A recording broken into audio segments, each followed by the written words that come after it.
जय हिंद दोस्तों, कैसे हैं आप सब। स्वागत है आपके बार फिर से। देखिए, यूपीएसआई के लिए 30-35 दिन आपके बचे हैं एग्जाम में, और इन 30-35 दिन में आपको बहुत अच्छे से बस अब प्रैक्टिस ही करनी है, नहीं तो कुछ आपको पढ़ना नहीं है, केवल प्रैक्टिस।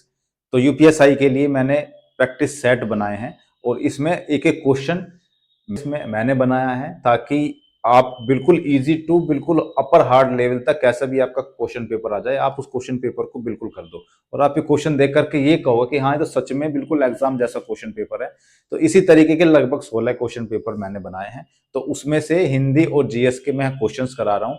उन क्वेश्चंस को आप ये देखिएगा कि आपके कितने क्वेश्चन ठीक हो रहे हैं, इसको प्रैक्टिस के तौर पर लीजिए और प्रैक्टिस कीजिए। 80 क्वेश्चन हो जाएंगे हिंदी और जीएस के टोटल मिलाकर के। तो इन 80 क्वेश्चन में से आपके कितने क्वेश्चन ठीक हुए हैं, अपने साथ में लॉयल रहिएगा और देखिएगा कि कितने क्वेश्चन आपके बिल्कुल एक्यूरेट ठीक है और कितने गलत हैं, और अभी कितने क्वेश्चन कैसे कौन से क्वेश्चन है जो आपके गलत हो रहे हैं। तो उन क्वेश्चन पे और भी ज्यादा ध्यान देने की जरूरत है। तो यहीं से आपको पता चलेगा कि आपकी प्रैक्टिस कैसी चल रही है। ठीक है, तो चलिए शुरू करते हैं। सबसे पहले क्वेश्चन देखते हैं। ये क्वेश्चन है हिंदी के। ठीक है, आप लिख लीजिएगा कि पहले का ये सही है, दूसरे का ये ठीक है, और अपने प्रैक्टिस अच्छे से कीजिए। ठीक है, तो विपद जाल का सही संधि विच्छेद क्या है, बताइए आप क्या है इसमें।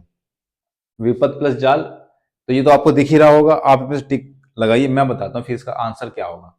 तो इसका जो आंसर होगा ऑप्शन नंबर ए होगा। ठीक है, विपद प्लस जाल। समूह से भिन्न शब्द युग्म है। देखिए, इनके जो भी एक्सप्लेनेशन है ना, चाहे वो जीएस के क्वेश्चन हो चाहे हिंदी के, उनके मैं वीडियो के एंड में लगा दूंगा, तो आप वहां से देख सकते हैं कि अगर मैं ऑप्शन बता रहा हूं तो क्यों बता रहा हूं, उसका एक्सप्लेनेशन क्या है उत्तर का। ठीक है, समूह से भिन्न शब्द क्या है, घर घर या देश विदेश या बार बार या जगह जगह। तो इसका आंसर है देश विदेश। क्या है, देश विदेश। वर्णिक या मुक्तक छंद का क्या उदाहरण है, घनाक्षरी, रोला, छप्पय या कुंडलियां। बताइए क्या है। इसका जो सही आंसर है वो है घनाक्षरी। क्या है, घनाक्षरी।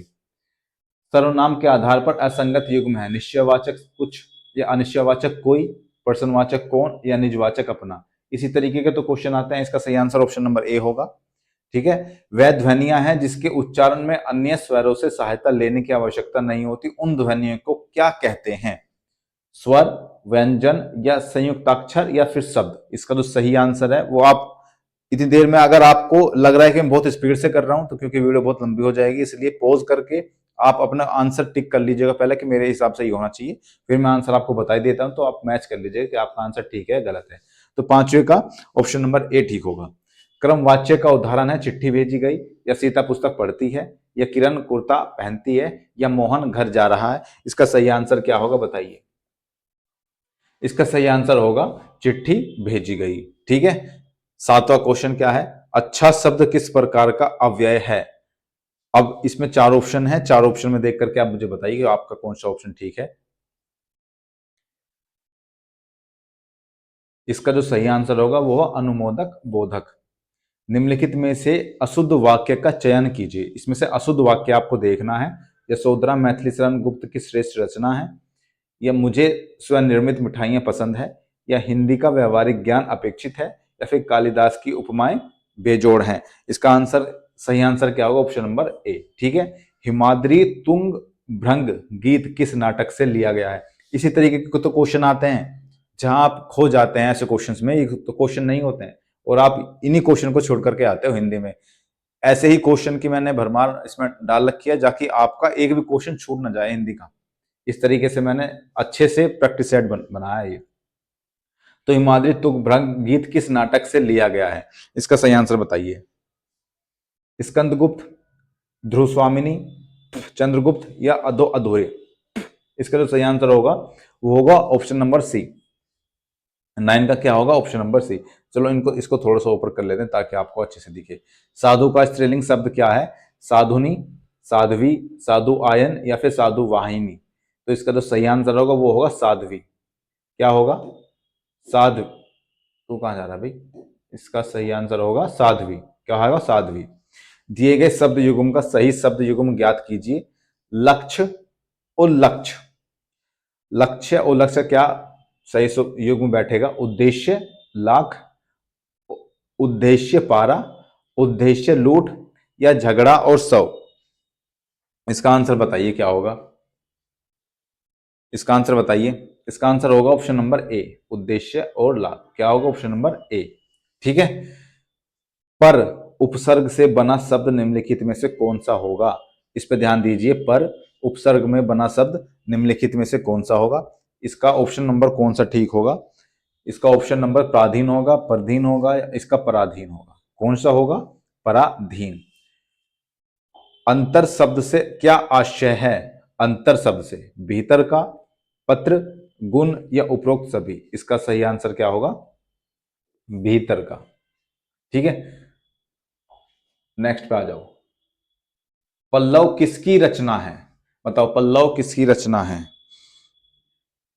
सुमित्रानंदन पंत की है, महादेव वर्मा की है, हरिवंश राय बच्चन की है, या फिर रामधारी सिंह दिनकर की है? तो पल्लव किसकी रचना है? सुमित्रानंदन पंत की है। किसकी है भाई? सुमित्रानंदन पंत की। रिहंद नदी साबरमती नदी से निकलती है। इस वाक्य में रिहंद नदी से में कौन सा कारक है? कौन सा कारक है इसमें? करण, संबंध, अपादान या संप्रदान? कौन सा है? अपादान। आपका कितने क्वेश्चन ठीक होते जा रहे हैं, लिखते जाइएगा जरूर।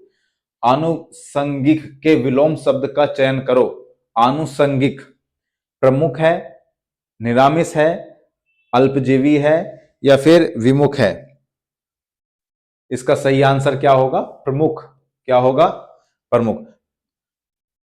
निम्नलिखित मुहावरों में से किसका अर्थ एक बार धोखा खाने पर सावधान हो जाना है? चोर की दाढ़ी में तिनका, या नदी में रहकर मगर से बैर, या न नो मल तेल होगा न राधा नाचेगी, या दूध का जला छाछ भी फूक फूक कर पीता है? तो इसका तो आप बिल्कुल आसानी से लगा सकते हैं, ऑप्शन नंबर डी।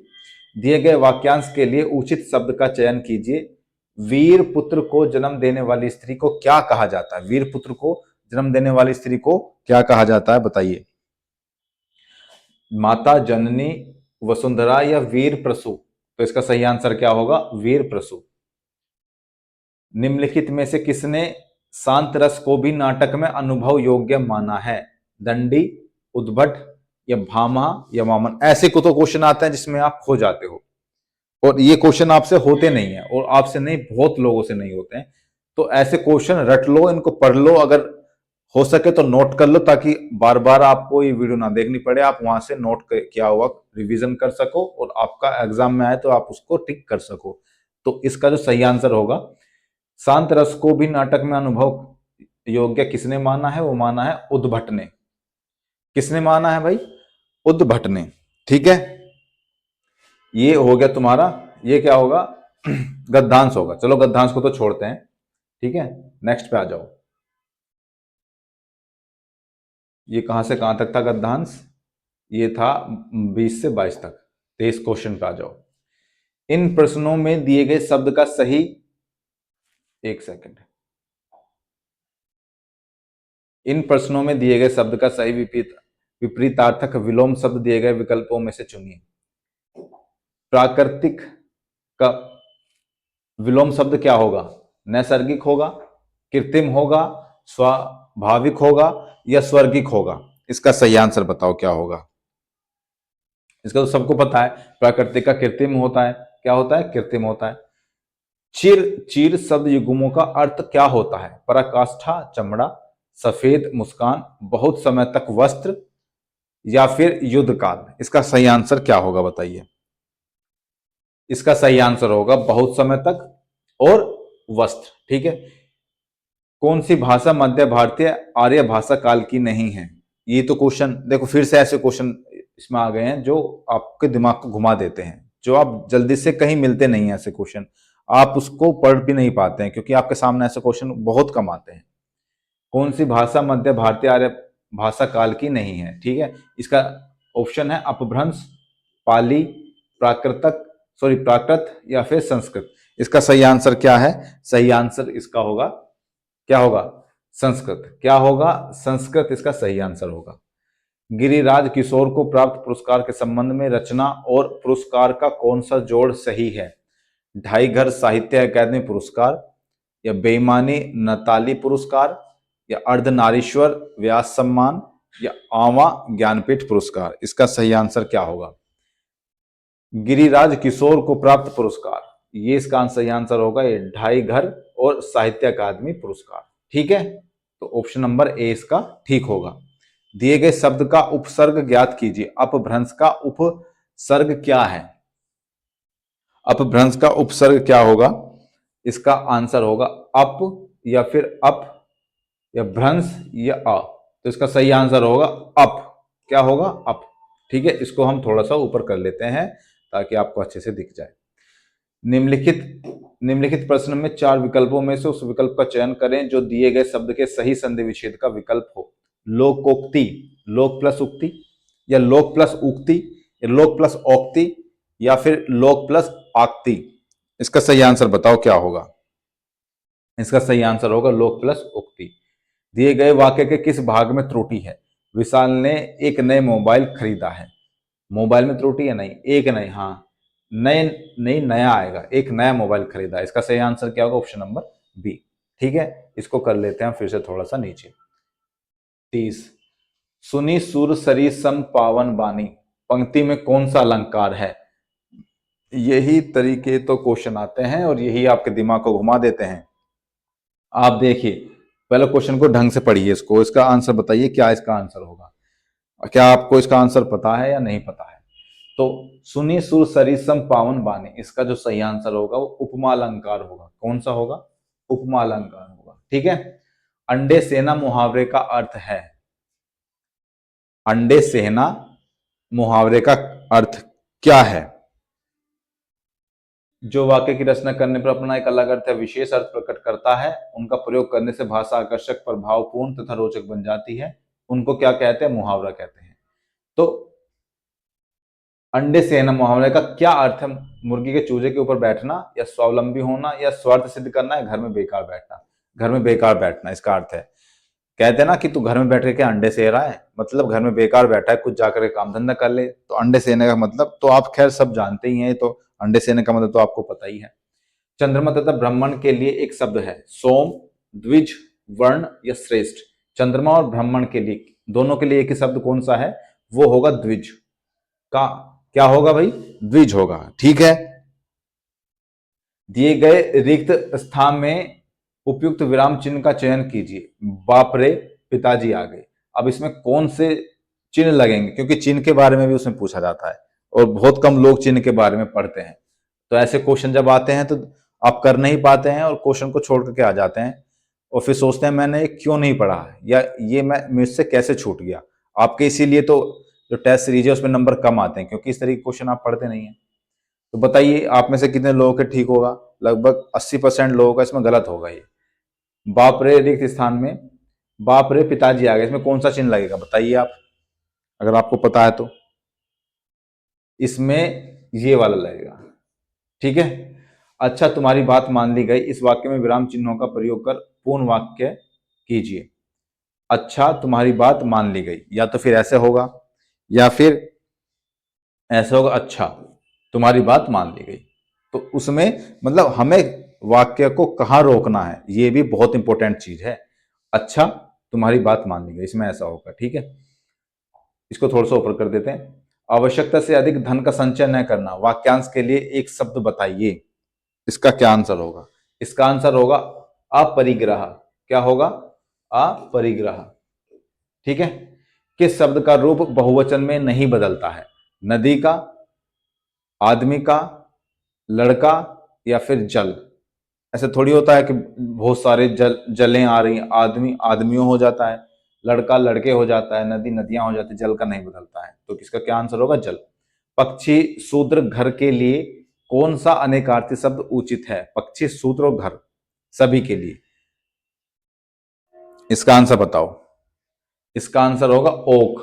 क्या होगा? ओक। 3 बेर खाती थी वे 3 बेर खाती हैं, में कौन सा अलंकार है?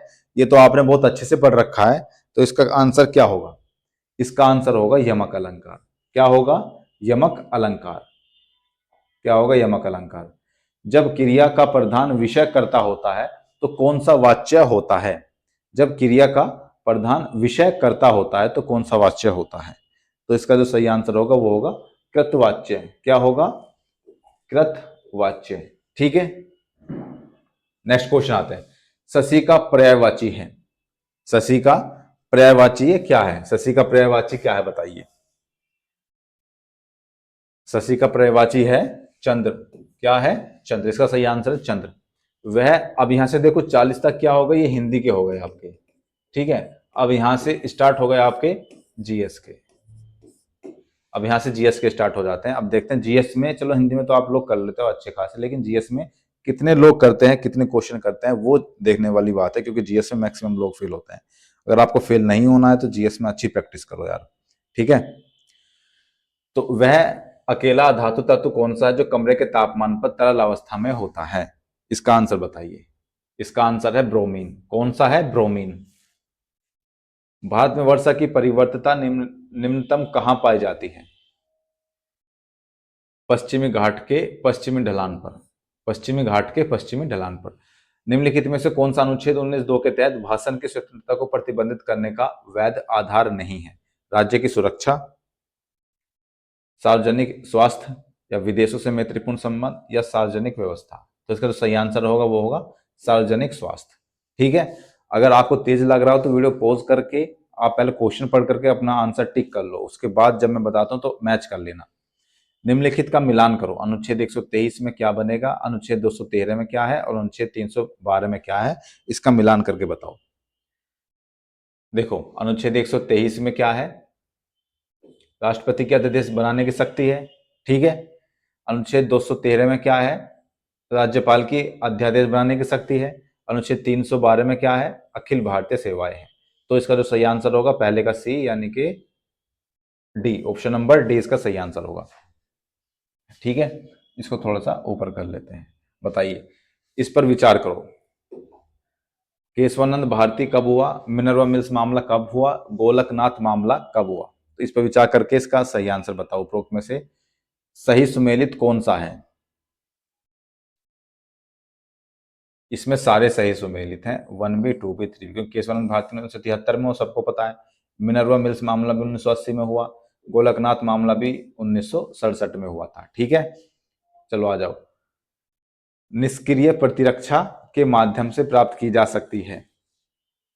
निष्क्रिय प्रतिरक्षा प्रतिजन से, टीके से, या पूर्व निर्मित प्रतिरक्षी से, या प्रतिरक्षण से। तो इसका जो सही आंसर होगा वो होगा ऑप्शन नंबर सी। क्या होगा? Option number C. इसको हम थोड़ा सा ऊपर ले लेते हैं। संविधान 46वां संशोधन अधिनियम 2002 के माध्यम से डैश को स्वतंत्रता के अधिकार के हिस्से के रूप में मौलिक अधिकारों की सूची में शामिल किया गया है। तो इसका सही आंसर क्या होगा? शांतिपूर्वक और बिना हथियार के इकट्ठा होने के अधिकार को, या किसी भी पेशे का अभ्यास करने के लिए, या किसी व्यवसाय व्यापार को, या फिर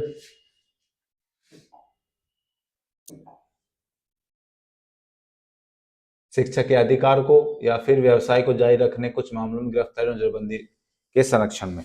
तो इसका सही आंसर क्या होगा? क्वेश्चन को फिर से पढ़ लो, फिर से देखना कि इसका सही आंसर क्या होगा आपके हिसाब से।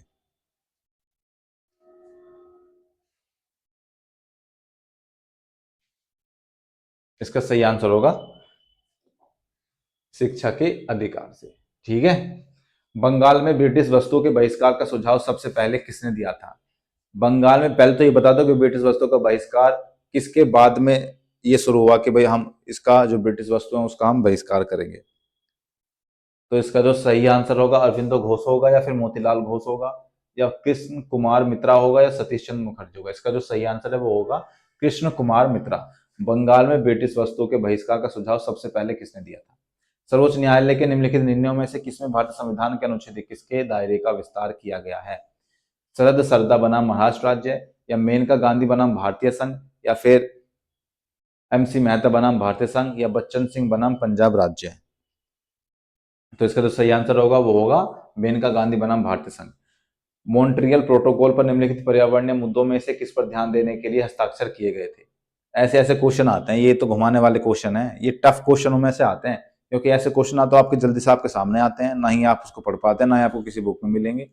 बहुत कम बुक में या बहुत कम प्रैक्टिस सेट में आपको ये सारी चीजें मिलेंगी जो यहाँ बताई गई है।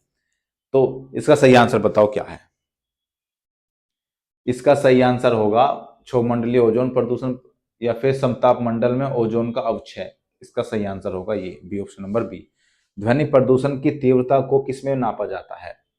सेंटीमीटर, डेसीमीटर, बिल्कुल नहीं, डेसिबल। डेसिबल में इसको नापा जाता है। किसकी? ध्वनि प्रदूषण की तीव्रता को डेसिबल में नापा जाता है। इनमें से कौन सा स्वतंत्रता सेनानी काकोरी रेल डकैती में शामिल नहीं था? अब शामिल थे उनके तो नाम पता है, जो शामिल नहीं था वो बताइए कौन है? कि राम प्रसाद बिस्मिल हैं, या राजेंद्र लाहिड़ी हैं, अशफाकुल्ला खां हैं, या फिर सुखदेव हैं। जो काकोरी रेल डकैती में शामिल नहीं था, इसमें नहीं था पूछ रहा है, ध्यान रखना। तो सुखदेव उसमें शामिल नहीं थे, बाकी तीनों लोग उसमें शामिल थे। पंचायत अनुसूचित क्षेत्र में विस्तार अधिनियम, पैसा अधिनियम के प्रावधान निम्नलिखित में से किस क्षेत्र पर लागू होते हैं? संरक्षित क्षेत्र पर, या छठी अनुसूचित क्षेत्र पर, या पांचवी अनुसूचित क्षेत्र पर, या फिर प्रतिबंधित क्षेत्र जिन्हें इनर लाइन परमिट की आवश्यकता होती है? इसका सही आंसर है पांचवी अनुसूचित क्षेत्र पर। क्या है? पांचवी अनुसूची क्षेत्र पर।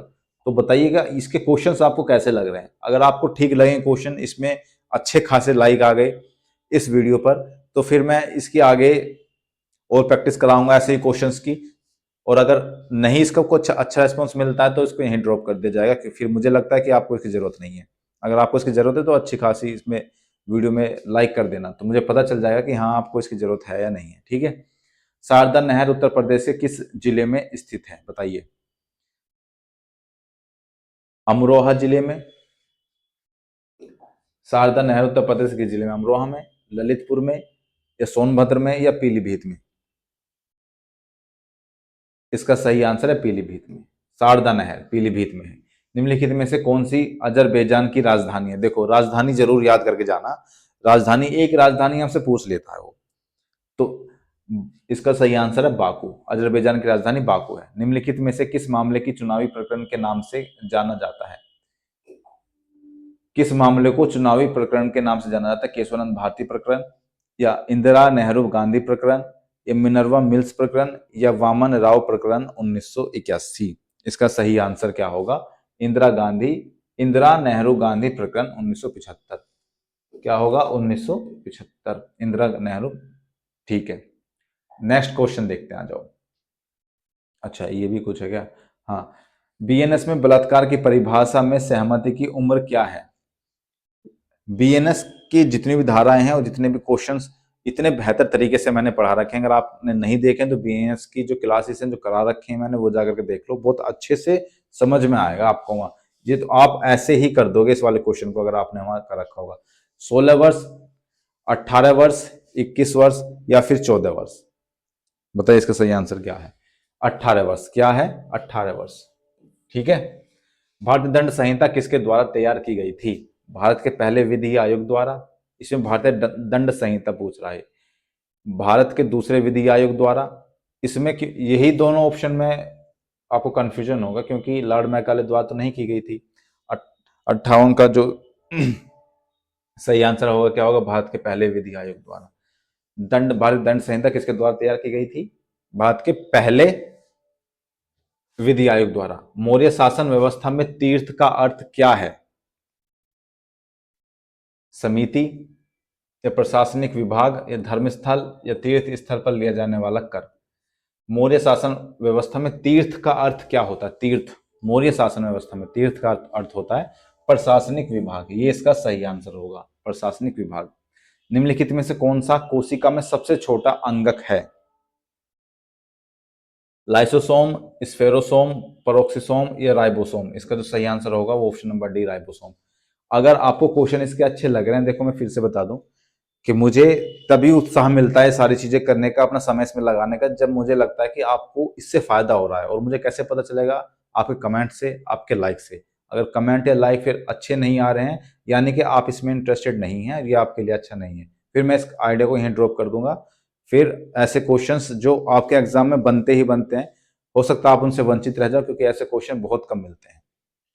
तो इस वीडियो को लाइक जरूर कर देना जो भी लोग देख रहे हैं उसको। ठीक है। और अच्छे क्वेश्चन उनको लग रहे हो।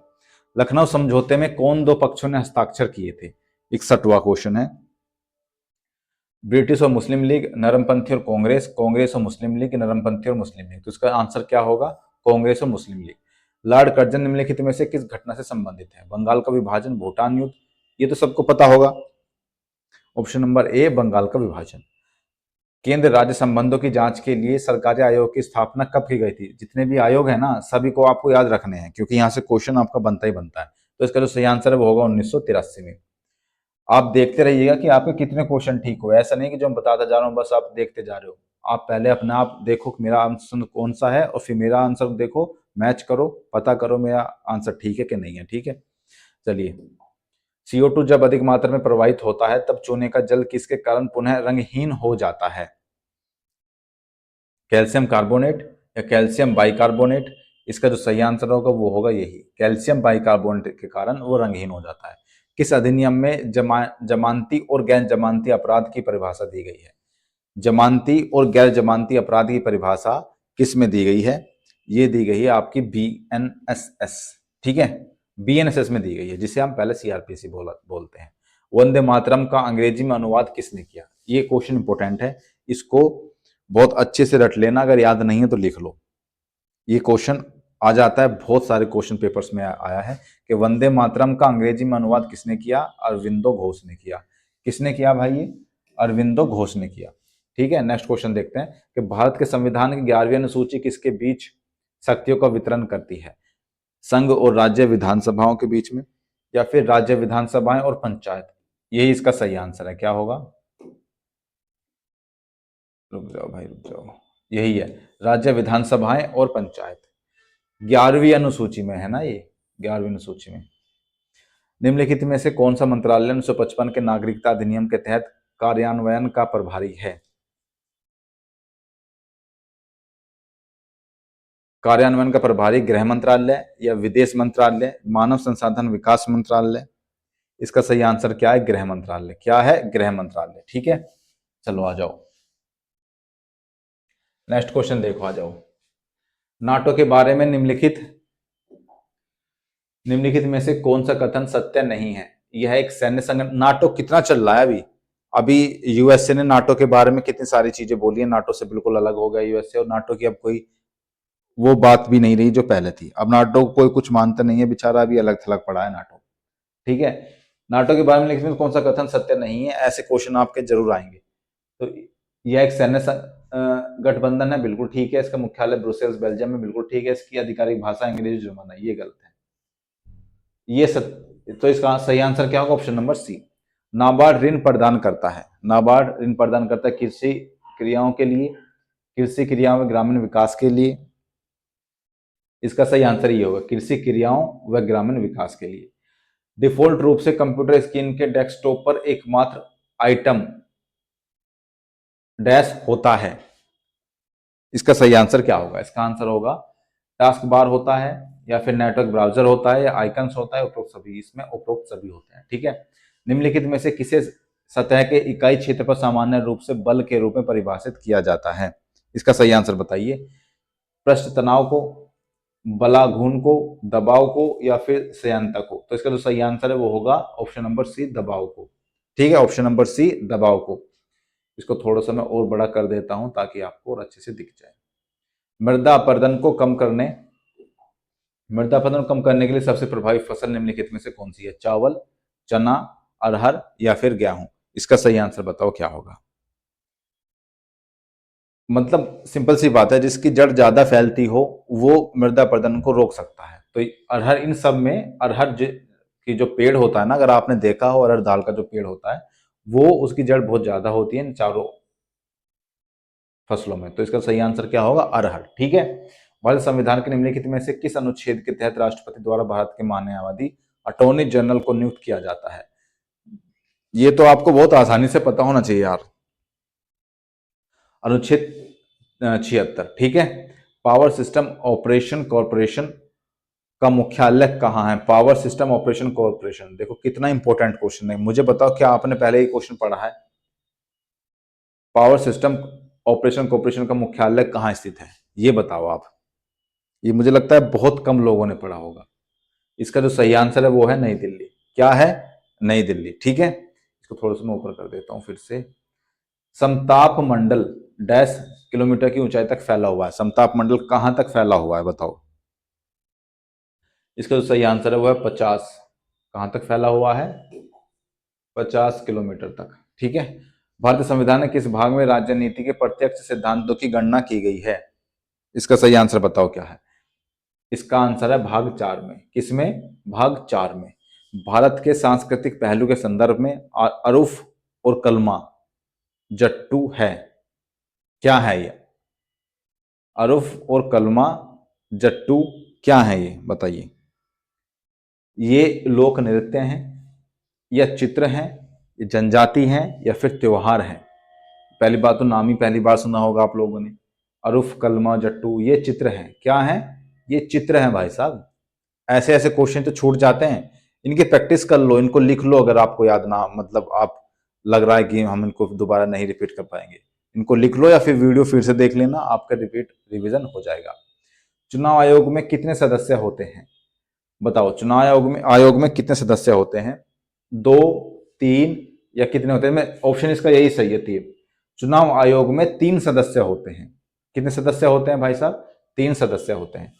निम्नलिखित में से कौन सा पारिस्थितिकी तंत्र विशेष रूप से नाजुक है क्योंकि पानी दुर्लभ है? यहां पे बताइए। रेगिस्तानी पारिस्थितिकी तंत्र, या घास के मैदान, या वन पारिस्थितिकी तंत्र, या टुंड्रा पारिस्थितिकी तंत्र? इसका जो सही आंसर है वो होगा घास के मैदान। क्या होगा? घास के मैदान। इसके बाद यहां से शुरू हो जाते हैं आपके मैथ के सारे क्वेश्चंस, फिर उसके बाद रीजनिंग के सारे क्वेश्चन। तो इस तरीके से पूरे आपके 160 क्वेश्चन हो जाएंगे, 40 हर सब्जेक्ट के 40 क्वेश्चन। तो इस तरीके से ये आपका प्रैक्टिस सेट एक हो गया है जीएस और हिंदी का। अगर आप इसको आगे कंटिन्यू कराना चाहते हैं तो वीडियो को लाइक जरूर कर ले। और एक और बात, अगर आप ऐसे ही 16 टेस्ट को आप खरीदना चाहते हैं पीडीएफ फॉर्म में, आप उनके फिर पीडीएफ को निकलवा करके ऑफलाइन और टेस्ट लगाइए अपना, बिल्कुल जैसे ऑफलाइन आप एग्जाम दे रहे हो उस तरीके से, तो आपकी प्रैक्टिस बहुत बेहतर हो जाएगी। अगर उसके लिए अगर आपको पीडीएफ में टेस्ट चाहिए तो आप मुझे व्हाट्सएप मैसेज कर सकते हैं इस नंबर पर 7017213175। इस नंबर पर करिए और वहां आपको बता दिया जाएगा कि आप इसको किस तरीके से ले सकते हैं। तो ये इस पर मुझे व्हाट्सएप कर दीजिएगा, यहाँ से आपको पीडीएफ फॉर्म में मिल जाएगा। तो इस तरीके से अपनी तैयारी को बेहतर बनाओ यार, पढ़ो खूब अच्छे से, इसमें कोई दिक्कत नहीं है। क्योंकि 35 दिन है, जिसने ना इन दिनों को यूटिलाइज कर लेना, इन दिनों में बहुत अच्छा पढ़ लिया, उसका सिलेक्शन हो जाएगा। और जो इन दिनों में ढीला पड़ गया वो फिर कहीं ना कहीं पीछे रह जाएगा। तो मिलता है अगली वीडियो में, तब तक के लिए जय हिंद।